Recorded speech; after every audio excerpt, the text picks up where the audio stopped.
अक्सर मन में ये सवाल जरूर उठता है कि दुनिया के सबसे पुराने धर्म आखिर माने कौन से जाते हैं।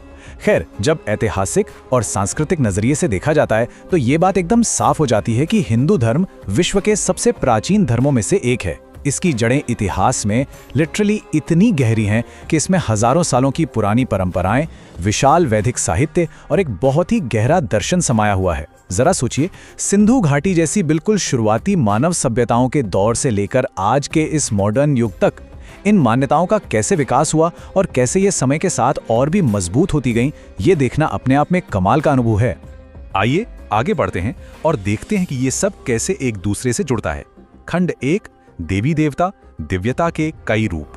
इस आस्था की सबसे खास बात यह है कि ये किसी एक ही भगवान या एक ही स्वरूप तक सीमित नहीं है, बल्कि यहाँ एक बहुत ही बड़ा और समृद्ध ढांचा मिलता है जहाँ दिव्यता के कई अलग अलग रूपों की पूजा की जाती है। उदाहरण के लिए भगवान शिव, उन्हें बदलाव और संहार के देवता के रूप में पूजा जाता है, जो पुरानी चीजों को खत्म करके एक नई शुरुआत का रास्ता बनाते हैं। वहीं भगवान विष्णु सृष्टि के पालनहार और रक्षक माने जाते हैं, जिनका काम ब्रह्मांड में एक बैलेंस या संतुलन बनाए रखना है। और इसी तरह माता लक्ष्मी, जिन्हें धन, समृद्धि और सौभाग्य की देवी के रूप में पूजा जाता है। सच कहें तो ये विविधता इस आस्था को सिर्फ एक विश्वास नहीं, बल्कि एक ऐसा बड़ा दर्शन बनाती है जहां ब्रह्मांड के हर छोटे बड़े पहलू का एक तरह से उत्सव मनाया जाता है। अब इस स्लाइड के बारे में जो सबसे दिलचस्प बात है वो है इसका विषय। खंड 2, सार्वभौमिक नियम, कर्म। कर्म का ये सिद्धांत ना बहुत ही सिंपल है, लेकिन उतना ही पावरफुल भी। ये पूरी तरह से इस बात पर टिका है कि जो भी काम किया जाता है उसका फल या रिजल्ट तो निश्चित रूप से मिलता ही है। इसे इस ब्रह्मांड का एक ऐसा नियम माना जा सकता है जिसे कोई बदल नहीं सकता। इसे बिल्कुल ऐसे समझा जा सकता है जैसे मिट्टी में बीज बोना। मतलब अगर आम का बीज बोया जाएगा तो पेड़ पर आम ही उगेंगे, बबूल तो नहीं ना। बिल्कुल वैसे ही अच्छे और पॉजिटिव कामों का रिजल्ट हमेशा अच्छा होता है और नेगेटिव कामों का रिजल्ट उसी के हिसाब से दुख देने वाला होता है। ये एक ऐसा विचार है जो किसी को भी अपने रोजमर्रा के कामों और उनके नतीजों के प्रति एकदम अलर्ट कर देता है। एक तरह से ये दुनिया के काम करने के तरीके को एक बहुत ही लॉजिकल बेस देता है। तो ब्रह्मांड के इन बड़े बड़े नियमों को समझने के बाद आइए अब इसे थोड़ा और गहराई में जाकर अपनी रोजमर्रा की जिंदगी से जोड़कर देखते हैं। खंड 3, दैनिक कार्य, मुख्य जीवन मूल्य। ये धर्म बहुत ही साफ तौर पर कुछ बेसिक मानवीय गुणों को अपनी रोजमर्रा की जिंदगी में उतारने की सीख देता है। स्टेप बाय स्टेप देखा जाए तो सबसे पहला और जरूरी कदम है हमेशा सच बोलना।